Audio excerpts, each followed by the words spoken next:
దిష్టి తగిలింది, దిష్టిని తీసుకోవడం ఎలా? మనకి అమ్మమ్మలు తాతయ్యలు ఏం చేసేవారు పెద్దవాళ్ళు ఉన్నప్పుడు? మిరపకాయలు అవి ఇవి పెట్టి అంటే ఒరిజినల్గా మిరపకాయలు లేవమ్మా, ఈ మధ్య యాడ్ అయింది ఉప్పు. అన్ని రకాల దృష్టుల నుంచి, చెడు శక్తుల నుంచి మనల్ని రక్షించే శక్తి ఉప్పుకుంది. ఓకే, చాలా పవర్ఫుల్ ఉప్పు. ఆ ఉప్పు చేతితో పట్టుకున్న వ్యక్తి యొక్క ఆరా పెరుగుతుంది. ఓకే, నా ఆరాతో మీ ఆరాలో ఉన్నటువంటి నెగిటివ్ ఎనర్జీని ఇలా తిప్పడం ద్వారా యాంటీ క్లాక్ వైజ్ ఈ ఉప్పు అబ్జార్బ్ చేసుకుంటుంది. ఉప్పుని తీసుకెళ్ళి పాడేస్తాం, దిష్టి తగ్గే అవకాశం ఉంది.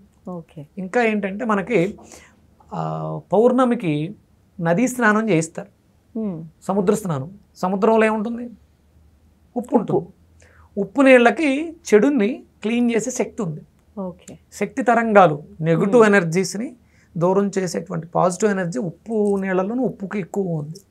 ఉప్పుని వాడేవారు. అలాగే మనకి పటిక గుమ్మానికి కడుతుంటారు, దానికి కూడా కాస్మిక్ ఎనర్జీ ఎక్కువగా ఉంటుంది. బూడిద గుమ్మడికాయ, దాంతో కూడా దిష్టి తీస్తూ ఉంటారు. కాస్మిక్ ఎనర్జీ హైగా ఉన్న వాటికి ఆ శక్తితో దిష్టి తీయడానికి అవకాశం ఉంది. ఇంకొకటి నిమ్మకాయ. నిమ్మకాయని దగ్గర పెట్టుకున్న తర్వాత ఆర పెరిగిపోతుంది. ఎంత ఉన్న ఆర ఎంత అవుతుంది, ఎందుకంటే నిమ్మకాయలో ఉన్నటువంటి పాజిటివ్ ఎనర్జీ మీ ఆరాన్ని పెంచుతుంది. అది పసుపు పచ్చగా మంగళకరంగా ఉంటుంది. పసుపుకి మంగళం అని శాస్త్రం చెప్తుంది.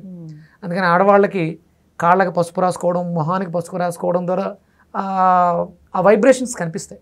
సాంప్రదాయం ఇది. మీ ఆరా అని అంటే మీరు చాలా స్టిఫ్గా ఉన్నారమ్మా, మీ ఆరా బాగుంది, మీరు ఎలా ఉంటారు? బెండ్ అయి ఉంటారు, స్టిఫ్గా ఉంటారు, ఆరోగ్యంగా ఉంటారు, హెల్దీగా ఉంటారు. మీ లోపల ఉన్నటువంటి ఆ స్థైర్యం నాకు కనిపిస్తుంది. అప్పుడు నేను మిమ్మల్ని ఇన్ఫ్లుయెన్స్ చేయలేను. దాని ఇది నెగిటివ్ ఎనర్జీ, పాజిటివ్ ఎనర్జీ. నరదృష్టికి మీరు చెప్పేటువంటి పరిష్కారం పసుపుని ధరించడం, పసుపు నీళ్లతో స్నానం చేయటం, ఉప్పు నీళ్లతో స్నానం చేయటం, ఉప్పుతో దిష్టి తీసుకోవడం, దగ్గర నిమ్మకాయని ఉంచుకోవడం. ఇంకా ఎక్కువగా ఉంది, నెలకొకసారి అమావాస్యకి బూడిద గుమ్మడికాయతో దిష్టి తీయించుకోవడం కానీ, లేదంటే రెగ్యులర్గా బూడిద గుమ్మడికాయ జ్యూస్ తాగడం కానీ నరదృష్టికి పరిష్కారం.